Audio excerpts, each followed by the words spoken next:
When you're planning a ski trip, the first thing that probably comes to mind is snow. But while all the slopes may look pretty similar on the surface, not all snow conditions are created equal.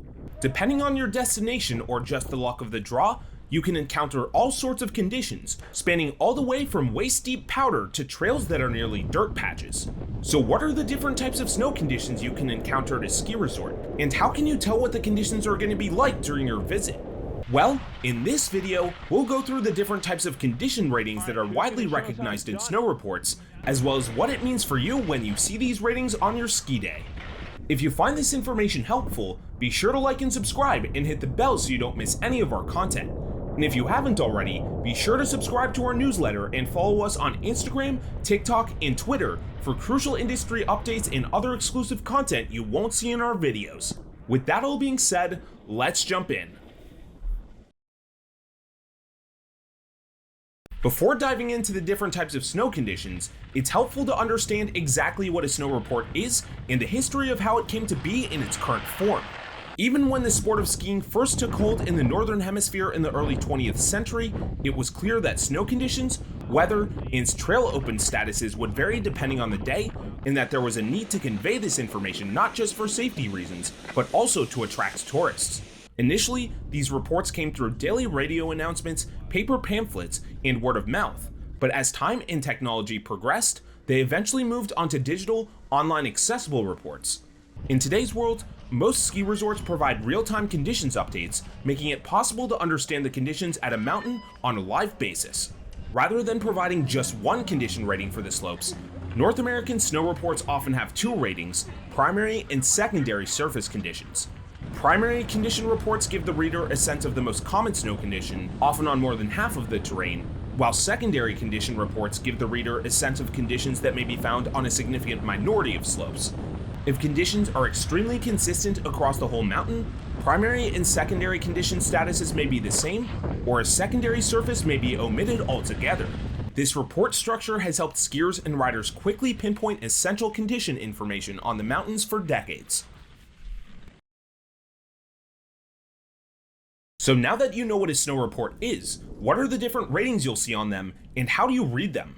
Well, let's start with what's arguably the most well-known: powder.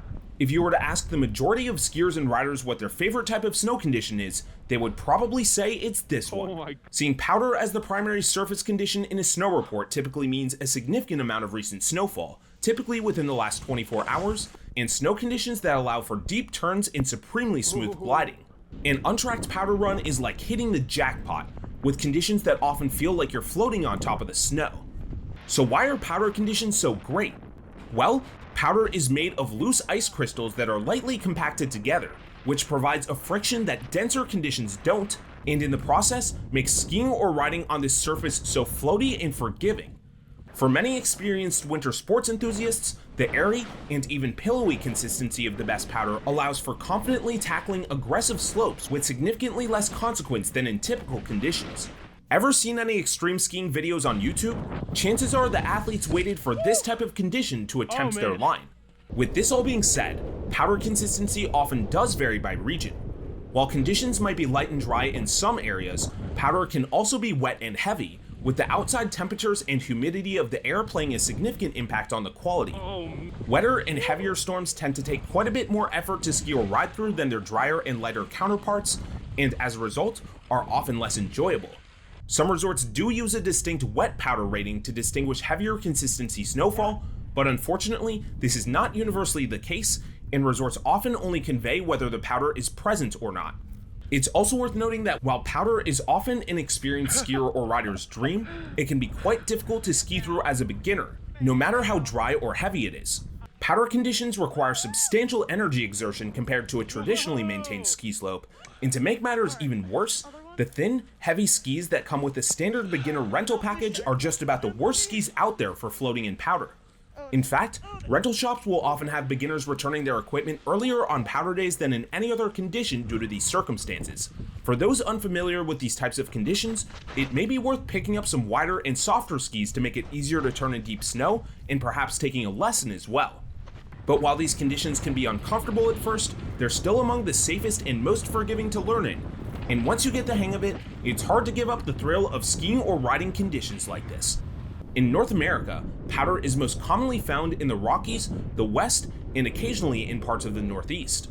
Unfortunately for those in the Mid-Atlantic and Midwest, powder is rare due to limited natural snowfall, although it's not completely out of the question. In general, the best time to score powder conditions is from January through March, but the best snow periods do depend on region, and some areas, particularly those in the US and Canadian Rocky Mountains, regularly offer powder conditions as early as November or as late as May. Here's a rule of thumb: if you see powder conditions on your snow report, get on the mountain early, as the truly good snow can be gone within only a few hours at the most popular mountains. If it snowed recently but fresh tracks have already been taken, the condition rating you're likely to find on your snow report is packed powder. Packed powder occurs when fresh snow has been groomed or packed, creating a much more stable and consistent surface than the light conditions of true powder. Skiers and riders who find themselves in this type of condition will find compact but soft snow conditions, allowing for smoother turns and better control at higher speeds, making these circumstances great for carving on groomers. The more forgiving state of affairs under packed powder creates ideal conditions for beginners still getting their bearings on top of the snow, as well as for cautious skiers and riders who prefer effortless cruising to the more deliberate form required for true powder. Packed powder conditions are either produced by grooming machines or natural skier traffic in the aftermath of a strong snow event. Resorts in the Rocky Mountains are renowned for their packed powder thanks to excellent snowfall and ample resources to maintain their mountains. But this condition also regularly occurs on the West Coast as well as in parts of the Northeast. As with powder conditions, true packed powder is a bit rarer in the Midwest and the Mid-Atlantic, but it can actually occur quite regularly as a secondary surface at certain resorts thanks to extensive snowmaking operations. Also, as with powder conditions, the best time to find packed powder conditions is between January and March, although resorts with strong snowmaking or snow farming operations often achieve this condition by late December. Before we move on, there is one quick thing to watch out for on the packed powder status. Some ski resorts stretch the use of this term a bit, applying it even after snow conditions have deteriorated past the light, soft snow from a fresh storm. When this happens, skiers and riders may experience snow conditions that are harder and less forgiving than that of true packed powder. If you're unsure of the exact threshold your resort has for this term, it's helpful to check recent snowfall and weather conditions. If it's been above freezing since the last snow event, there's a chance the packed powder status you're seeing on the snow report is a bit of an exaggeration. If it hasn't snowed within the last few days, but your resort takes its on-mountain maintenance seriously, chances are that the mountain's surface condition will be machine groomed. Groomed conditions, otherwise informally known as corduroy thanks to the lines pattern made by snowcats, are arguably the easiest to ski or ride at a resort. And this condition often makes its appearance as a primary surface status when the mountain has compacted the majority of its runs with a snowcat.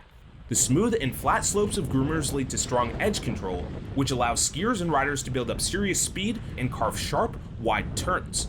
Groomed conditions are often also easier on the legs than other types of skiing conditions, making them perfect for those looking for an easygoing downhill journey. But wait a minute, you might be asking, shouldn't machine-groomed surface conditions fall under the packed powder status? Well, not exactly. If your resort hasn't just had a fresh bout of snow, there won't be any powder to pack, and a machine-groomed surface will often be harder than that of a surface that most would consider packed powder.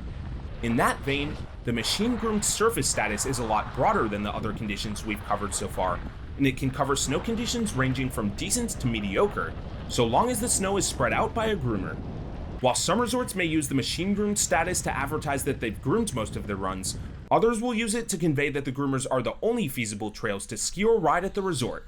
Groomed conditions can be found at resorts across all major ski regions, with only an extreme minority of mountains never grooming their slopes. At typical resorts, groomed conditions can be found all the way from the start to the end of the course ski season, and are almost the default surface condition on many surface reports. If your mountain's primary surface condition is groomed, the best time to get out there is in the morning, when there are the fewest tracks and slopes haven't gotten skied out.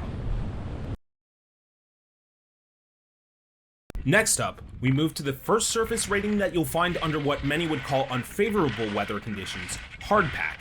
Hardpacked snow is one of the reasons recreational skiers and riders often decide to wait until later in the day to hit the mountain. When the snow has been continuously groomed to the point of losing its softness, or prolonged wind exposure has blown any remaining powder away, it's fairly likely that slopes will consist of hard-packed snow. This type of surface is softer than ice but harder than packed powder. When conditions are particularly hard but not quite ice, some ski resorts will use the term frozen granular as the surface rating. Although they feel similar, frozen granular snow and hardpack are technically distinct. Frozen granular forms from snow that is melted and refrozen after rain or above freezing temperatures, while hardpack, in the strictest sense, has never actually melted. If the temperature was recently above freezing or it recently rained on the mountain, there's a good chance your day will consist of frozen granular snow. The cycle of the melting and then refreezing of the snow solidifies it in a more firm manner than fresh or packed powder, but one that is still suitable to ski. The harder consistency of hardpack and frozen granular snow creates the fastest snow on the mountain, creating ideal conditions for races, and some serious speed enthusiasts may prefer it as a result. But most casual skiers and riders will not find this type of slope enjoyable, especially in a steep setting, as it can be very slippery and unforgiving. Many injuries occur on this type of surface due to how hard it is and the difficulty of regaining an edge in the event of a slip-up. The hardpack and frozen granular condition ratings are most common year-long on the east and west coasts, and in the spring in the Rocky Mountains. If you see this type of condition in your mountain snow report, check if it's sunny out. If it is, you may want to wait until later in the day and ski where the sun has been, which will make the surface softer. But the condition you really don't want to see on your snow report is variable. For most skiers and riders, seeing variable conditions on a weather report means questioning whether to even go out or not. Variable snow conditions can be a result of low snowfall, temperature changes, or limited mountain operations like grooming, leading to the development of a wide range of unenjoyable snow conditions. The variable condition rating can encompass a range of different snow surfaces, and some resorts are more prescriptive in exactly what they mean than others. More specific ratings you might see on a snow report include loose granular, which basically means the surface is made of small ice pellets that are nearly impossible to hold an edge on, thin cover or bare spots, which mean that trails have areas of exposed unskiable cover, and ice or ice patches, which conveys that all or part of the mountain is covered in a hard glaze that's nearly impossible to maintain control on. Sometimes, resorts will just use the variable rating when the conditions are so uneven across the mountain that no true primary surface condition can be determined. In the unlikely event you happen to actually be looking for variable conditions, they're most commonly found in the Midwest, Mid-Atlantic, parts of the Northeast, and the very few parts of the South that have ski resorts. However, they can be possible anywhere there is a snow drought. The temperature can also dictate variable conditions, with abnormally above freezing temperatures or long periods without a freeze event causing snow surfaces to substantially degrade.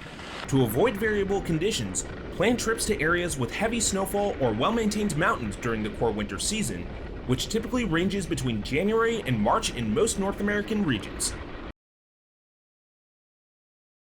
But sometimes, you can end up in situations where there's no natural snow at all.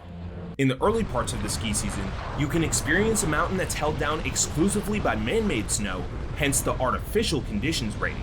While some sort of natural snowpack may still be present, the snow under conditions like these will likely only consist of a thin base layer and many hazards. The man-made snow may make for reliable snow cover in some areas, but others may be bare enough to include roots, rocks, and plants on the way down. Unlike spring skiing, you want to avoid slushy areas as they'll contain most of the hazards on days like this. But while thin cover is often an issue with artificial snow, it does create a more efficient and reliable base than exclusively natural snow cover. Once there's enough of a layer, man-made snow is often groomed, which does provide a layer of security that's not always present under hardpack or variable conditions. Although these resort operations can't always cover up some of the obstacles we mentioned earlier. The artificial condition rating is most likely to be found during the early months of the season, typically in November and December. However, in low snow regions such as the Midwest and Mid-Atlantic, this condition rating can make its way onto reports throughout the entire season. To avoid artificial conditions, keep an eye on your local mountain snow report or just wait until January. While ski resort snow conditions can reach abnormally low levels during the early months, the same can be said for the season end period. Most resorts have special snow report ratings for the last weeks of the season, including spring skiing, corn, or slush surface conditions. As the season transitions from winter to spring, the higher temperatures typically change snow conditions from deep powder and hardpack to soft corn snow. The snow you'll experience in these conditions is unlike powder or hardpack surface conditions, but rather closely resembles the feeling of very soft packed powder. However, spring conditions can bring a range of different snow textures, with mornings often being quite firm and things getting softer and softer as the afternoon progresses. Short of a miracle powder day, corn snow is the best snow you'll encounter in the spring. It can be described as smooth and soft while still giving the skier or rider a feeling of security, as the snow still has a strong grip. This type of snow is created through the process of melting and freezing many times over to get a corn-like texture. Given the rapidly changing conditions throughout a typical spring day, the best time to find corn skiing if your mountain snow report notes spring conditions is the late morning before conditions get too slushy. Speaking of slush, this is the type of spring skiing you may want to avoid. Slushy conditions are wet and heavy to navigate, making for slow and arduous conditions. In the event that certain parts of the resort have been in the sun while others have been in the shade, conditions like this can result in sudden changes in friction, making it easy to lose your balance and frankly scary at times. Sometimes, snow reports will distinguish between corn and slush surface conditions, but this isn't always the case, especially when conditions can change on an hour-to-hour basis during the last days of the season. To make the most out of spring skiing, the best time to go is between late March and early May. Given the often unforgiving icy mornings and slushy afternoons, the best time to go out is usually the late morning and early afternoon. Ironically, spring skiing can make for some of the best ungroomed slope conditions of the year, with the softer snow making moguls much easier and much more enjoyable to navigate than in typical conditions, although these circumstances also mean that bumps build up faster. By nature of their very long seasons thanks to heavy snowpacks, mountains located on the west coast are most likely to operate under spring conditions. However, most mountains throughout North America offer skiing in spring conditions in the weeks before closing. The short skiing and riding window and high temperatures during spring skiing conditions have fostered a special on-mountain culture during this time, and those visiting in the spring will often catch parties, tailgates, and other special events in addition to the skiing and riding on the mountain itself. So that's our breakdown of the major snow conditions you can expect to see on a ski resort snow report. Some conditions are clearly superior to others, but the main power of the snow report is in providing detailed information for guests to come appropriately prepared for the day's conditions, and in understanding each of these ratings, skiers and riders can arrive at the slopes fully confident in what they'll be tackling. So now that you have a baseline understanding of snow conditions ratings, you might be wondering, can you actually trust these snow reports? Well, while they are helpful guides, ski resorts use their conditions reports as marketing materials as well, and they can be deceptive in their surface ratings. It's rare that the conditions reports don't have at least some element of truth to them, but if you're unsure of how much the surface conditions claims hold up to reality, there are fortunately ways to double check them for yourself. Third-party websites and apps like OpenSnow offer a more detailed breakdown on recent snowfall, temperature, and weather trends. Locals are also great sources to check with, as they understand the mountain and local snow conditions better than typical visitors, and they won't give you the sugar-coated answers that some mountain staff would. What did you think about this video? Any snow report conditions that we missed or you would have changed the definitions of? We'd love to hear from you, so let us know your thoughts in the comments below. For more information on over 100 destination ski resorts, check out peakrankings.com. See you for the next one.